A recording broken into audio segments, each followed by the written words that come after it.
সেদিন প্রার্থী তালিকার সময় হঠাৎ আমাদের কর্মীগুলো একটু আবেগতাড়িত হয়েছিল। আবেগতাড়িত অবস্থায় আমি বলেছিলাম, লিখিত না কিন্তু বলেছিলাম জলপাইগুড়ি জেলার তৃণমূল কংগ্রেস চেয়ারম্যান হিসেবে অব্যাহতি চাই পদত্যাগ, সেটা আবেগতাড়িতভাবে বলেছি। কিন্তু গতকাল নেত্রী আমাদের সর্বভারতীয় তৃণমূল কংগ্রেস নেত্রী 10:15 আমাকে ফোন করে এবং বলছে, দাদা তুমি কিন্তু পুরানো কর্মী এবং প্রথম ঘাসমুখ ফুটিয়েছ জলপাইগুড়ি জেলায় তুমি, কাজে তুমি ভুলবশত হয়তো তুমি প্রার্থী হতে পারেনি, নিশ্চয়ই তোমাকে ইলেকশনের পরে একটা মূল্য দেবো, কাজে তুমি হুট করে কোনো ডিসিশন নিবে না। আমি বলছি নেত্রী, আমি সেদিন আবেগতাড়িতভাবে এতদিন বিশেষ কর্মীগুলো আবেগতাড়িতভাবে বিভিন্ন কথা বলছে, আমিও যোগে যোগে বলেছি, সেটা আপনি কোনো কিছু মনে নেবেন না। আমি তৃণমূল কংগ্রেস ছাড়বো না, আপনার নেত্রী আপনি যতদিন আসেন তৃণমূল কংগ্রেস। কৃষ্ণদাসের হয়ে স্বপ্না বর্মনের হয়ে প্রচারে আপনাকে দেখা যাবে? আমি বললাম তো নিশ্চয়ই, স্বপ্না বর্মন তো আমার দায়িত্ব এখানে, যেটা আমার বিধান আমাদের করতে, আর কৃষ্ণদাস যদি আমাকে ডাকে নিশ্চয়ই যাবো। কিন্তু কৃষ্ণদাস কালকে যে কথাটা বলেছেন যে নিজের বুথেই জিততে পারে নাকি, নিজের বুথেই আপনি হেরে যান, তাহলে এবারে পঞ্চায়েত কী করে হলাম? তৃণমূল কংগ্রেস পঞ্চায়েত তোমরা বলো, এবারে তৃণমূল কংগ্রেস পঞ্চায়েত এখানে তো একজন প্রার্থী যিনি এই ধরনের কথা বলে দলের চেয়ারম্যান, সে তো তার আচরণেই ওরকম, সেটা দল বিচার করবে। আমার প্রতি এরকম অবিচার করলো, তার জন্য জলপাইগুড়ি জেলার তৃণমূল কংগ্রেস চেয়ারম্যান হিসেবে আজকে থেকে আমি পদত্যাগ করলাম।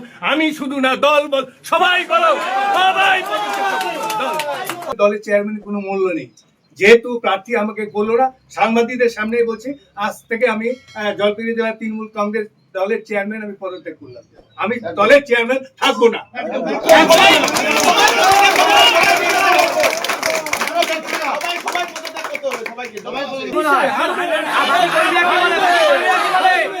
আচ্ছা, হারবে কেন হারবে?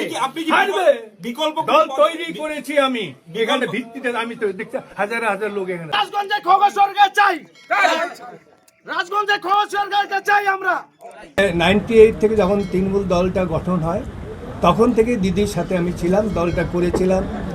এবং সৌভাগ্যের বিষয়, উত্তর বাংলায় মানে কাউকে 6 বার টিকিট দেয়নি। উত্তর বাংলা একটা না একই বিধানসভায়, সেখানে আমাদের সর্বভারতীয় তৃণমূল কংগ্রেস নেত্রী 2001 দিয়েছেন, 2006 দিয়েছেন, হেরেছি। 2009 বাই ইলেকশন দিয়েছেন, 2011-তে দিয়েছেন, 2016-তে দিয়েছেন, 2021-এ দিয়েছেন। এবং সেখানে 4 বার কিন্তু রাজগঞ্জ বিধানসভার মানুষ, একবার শুধু 21 রাজগঞ্জ বিধানসভা ছিল, সেটা হচ্ছে 21 রাজগঞ্জ ডাবগ্রাম ফুলবাড়ি এবং রাজগঞ্জ একই বিধানসভা ছিল। ওই এলাকায় 21 রাজগঞ্জ বিধানসভার মানুষ প্রথম জলপাইগুড়ি জেলার প্রথম তৃণমূল কংগ্রেসের বিধায়ক নির্বাচিত করে বিধানসভা পাঠিয়েছিলেন। তারপরে 2011 তখন ডিলিমিটেশন হলো, দুটো বিধানসভা হলো, রাজগঞ্জ বিধানসভাটা একটা ডাবগ্রাম ফুলবাড়ি 19 আর রাজগঞ্জ হচ্ছে 18।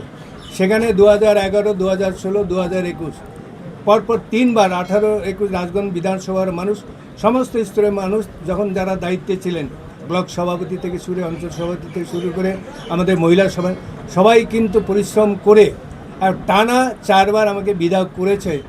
তার জন্য আমি এত আনন্দিত হয়েছিলাম, ভেবেছিলাম যে এবারেও বোধহয় 2026-এ যে নির্বাচন, এবারেও আমি প্রার্থী হব। আমি কেন, আমার যারা দলের কর্মী যারা ছিল তারাও ভেবেছিল এবারেও প্রার্থী হবে, এবারেও বিপুল ভোটে জিতবে।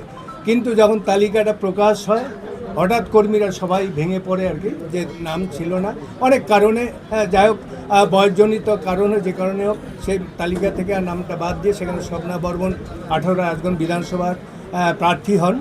তার জন্য আবেগতাড়িত আমাদের তৃণমূল কংগ্রেস কমিশনের প্রত্যেকটা ছিল, প্রত্যেকটা অঞ্চল সভাপতি, প্রধান, পঞ্চায়েত সমিতি সভানেত্রী, পঞ্চায়েত সমিতি যারা ছিলেন, মহিলা নেত্রী, আইনটি থেকে শুরু করে যুব থেকে আবেগতাড়িতভাবে কিছু কথা বলেছিলেন। এবং আমিও বলেছিলাম আবেগতাড়িতভাবে, যেটা বাস্তব ঘটনা। আমি কি বলেছিলাম যে আজকে থেকে আমি জলপাইগুড়ি জেলার যে তৃণমূল কংগ্রেস চেয়ারম্যান আমি অব্যাহতি চাচ্ছি, আমি তৃণমূল কংগ্রেস দলের চেয়ারম্যান হিসেবে পদত্যাগ করবো। আবেগতাড়িত হয়ে লিখিত কিন্তু এখনও দেইনি আমি। কিন্তু সেটাই যাই হোক, আপনারা সাংবাদিকতা করেন, আপনাদের মাধ্যমে সেটা বিরাট আকারে সেটা ফলাও করে লেখা হয়। তাই গতকাল আমাদের মেন্টর চন্দনভৌমিক যেটা বলল, আমি সত্যি ভাগ্যবান যে দিদি আমাকে সর্বভারতীয় নেত্রী, 3 বারের মুখ্যমন্ত্রী, এবারে 4 বারের মুখ্যমন্ত্রী হবেন। উনি যে নিজে ফোন করেছেন আমাকে এবং আমাকে ডেকে পাঠিয়েছেন আমাদের শিলিগুড়ির মেয়র, বলছে দিদি তোমার সাথে কথা বলবে এক ইয়েতে, তুমি আমার বাড়িতে আসো। তখন 10:15 বাজে। যাই হোক আবেগতাড়িতভাবে আমি দিদিকে বললাম, আমার তখন চোখে জল আসে। দিদিও খুব দুঃখ প্রকাশ করলো, সত্যি আমি ধারণা করতে পারি এরকম হবে, তুমি চিন্তা করো না, দল তোমার পাশে আছে, আমি তোমার পাশে আছে। তুমি এক নজরে দলটা করবা, কোনো প্রস্তাব, কোনো মতামত কাউকে তুমি দেবে না।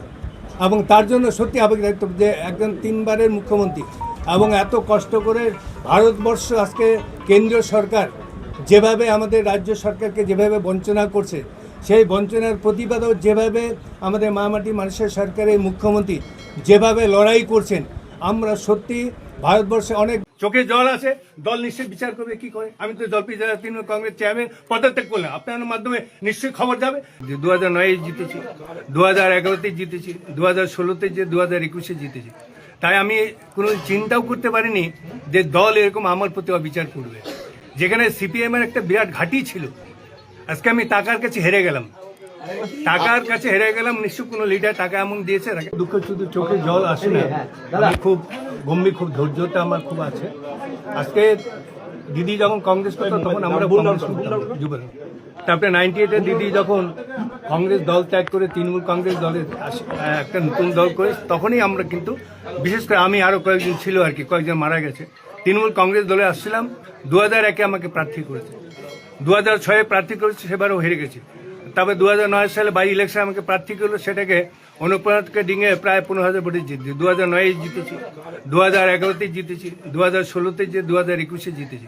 তাই আমি কোনো চিন্তাও করতে পারিনি যে দল এরকম আমার প্রতি অবিচার করবে। যেখানে সিপিএমের একটা বিরাট ঘাঁটি ছিল, আজকে আমি টাকার কাছে হেরে গেলাম। নিশ্চয় কোনো লিডার টাকা এমন দিয়েছে। তাই যেহেতু আমাকে হয়তো নিশ্চয়ই পছন্দ করে অন্য হয়তো আমার থেকে অনেক ভালো লিডার পাবে, হ্যাঁ, তাই আজকে জলপাইগুড়ি জেলা তৃণমূল কংগ্রেস চেয়ারম্যান পরপর 4 বার আমাকে সর্বভারতীয় নেত্রী 4 বার আমাকে বানিয়েছে। তাই জলপাইগুড়ি জেলা তৃণমূল কংগ্রেস চেয়ারম্যান হিসেবে আমি আজকে পদত্যাগ করলাম। তাহলে কি বেশি যে টাকা দেয় সেই কি পদ পায়? কে যে বেশি টাকা দেয় সেই তাই তো হচ্ছে, তাই যেটা প্রার্থী তালিকা জলপাইগুড়ি যেটা হলো, তাইতে দেখছি যে কোনোদিন তৃণমূল দলটা করলো না, সেখানে আমার বিধানসভা তাকে দিয়েছে। আপনি তো মুখ্যমন্ত্রী মমতা বন্দ্যোপাধ্যায়ের আগের বিধায়ক, তবু দল এরকম বিচার করলো আমার প্রতি এরকম অবিচার করলো, তার জন্য জলপাইগুড়ি জেলা তৃণমূল কংগ্রেস চেয়ারম্যান হিসেবে আজকে থেকে আমি পদত্যাগ করলাম। আমি শুধু না, দল বল সবাই করো, সবাই দুঃখ লাগে এটা। দিদি বারবার কি নামটা নাই আমি দেখতে পাচ্ছি 2 মিনিট 3 মিনিট ইয়ে করলো, তারপরে নামটা ঘোষণা বলতে চাইনি, কিন্তু দেখলাম প্রায় 3-4 মিনিট পর তার নামটা বলে। দিদি কিন্তু আমাকে চায়। রাজগঞ্জ সিটটা কি হারাতে চলেছে তৃণমূল কংগ্রেস? কি মনে হয়? আচ্ছা হারবে। কেন হারবে? আপনি কি হারবে, বিকল্প দল তৈরি করেছি আমি। আশীর্বাদ পত্র অর্থ স্বপ্ন বর্মনকে বিপুল ভোটে জয় করুন। জিতবে কারা? যাচ্ছে কারা? এই বাংলায় চলো রাজগঞ্জে, জলপাইগুড়িতে, ময়নাগুড়িতে, মালবাজারে, নাগরাকাটায়, ধূপগুড়িতে যাচ্ছে কারা? আশীর্বাদ পত্র অর্থ স্বপ্ন বর্মনকে বিপুল ভোটে জয় করুন। জিতবে কারা? যাচ্ছে কারা? এই বাংলায় চলো রাজগঞ্জে, জলপাইগুড়িতে, ময়নাগুড়িতে,